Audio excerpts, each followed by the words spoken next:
So, have you ever felt like your brain thinks in webs, but you're stuck living in a world that's all about straight lines?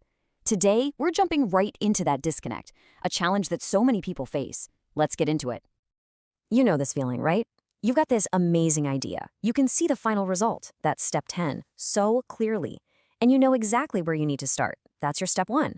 But everything else, all those steps in between, it's just a thick, confusing, and honestly kind of scary fog.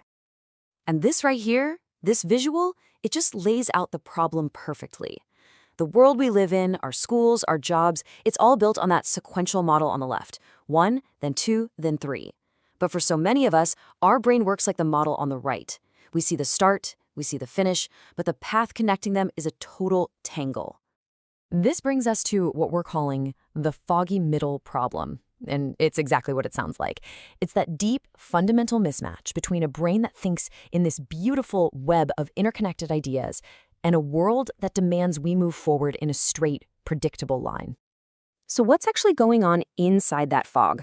Well, a big part of it is something called cognitive overload. Now, this isn't about not seeing the steps. Oh no, you see them. The problem is you see them all at once, and every single tiny little subtask, from find the right file to finish the report, is screaming at you with the exact same maximum volume.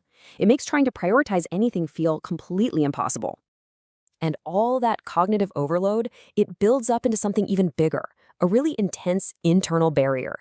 It's often called the wall of awful, and it leads directly to something you might know all too well, task paralysis.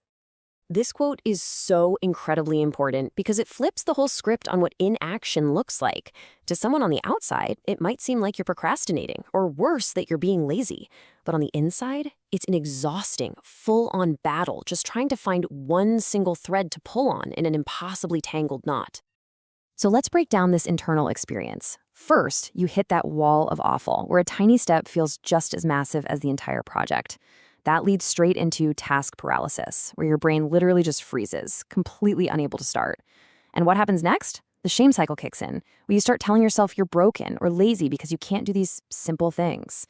It's a brutal loop. And here's the thing, this intense internal struggle doesn't just stay in your head. It spills out into the real world and creates this huge communication breakdown in our relationships, with our family, our partners, even our coworkers. We call it the Great Translation Gap. This table shows you exactly what that language barrier looks like.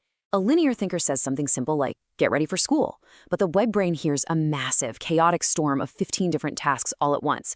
Or they'll say, just make a list, not getting that making a linear list is the exact skill the brain is having trouble with. It's like two people trying to have a conversation in completely different languages. And the fallout from this gap is real. It leads to chronic stress in the home and at work. The linear thinker feels like they have to constantly nag, while the nonlinear thinker feels totally misunderstood and criticized all the time. Over time, that friction can do some serious damage to our most important relationships. Okay, but what if there was a translator? What if there was something that could bridge that gap? Well, this is where technology, specifically AI, is starting to become a real game changer. It's emerging as this incredible tool that can act like an external brain, one that translates all that internal chaos into simple, linear clarity. The really key idea here is thinking of AI as an external executive function. So we're not just talking about a calendar app or a to-do list that just holds information for you. We're talking about a genuine prosthetic for your brain, something that actively does the organizing and sequencing for you. It takes the chaos and makes it linear. So how does it actually do that? Well, think of it in 3 key roles. First, it's your middle manager. You just give it step 1 and your visionary step 10, and it instantly builds that bridge, filling in all the steps in between. Second, it's a compass. Using your phone's camera, it can literally look at a messy room and say, okay, the very next physical thing to do is pick up that cup. And third, it's a judgment-free guide. You can ask it to explain a step 50 times, and it will never, ever get frustrated or tired. And all of this leads to a really powerful and frankly liberating shift in how we approach this. The goal isn't about trying to force a nonlinear brain to become linear anymore. It's a total paradigm shift, from trying to fix yourself to actually freeing yourself. Just let that sink in for a second. Stop trying to fix your brain. It was never broken in the first place. It just runs on a different operating system. And instead, start outsourcing the struggle. Start delegating that really hard, exhausting part, the step-by-step sequencing, to a tool that's designed to do it effortlessly.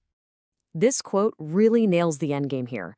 The whole point is to free up your mental energy so you can do what your web brain does best: create, innovate, and live in that amazing visionary step 10 space.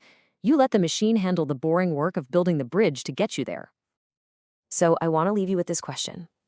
Just imagine for a moment all the energy you spend fighting that fog, battling that paralysis, and dealing with that shame cycle.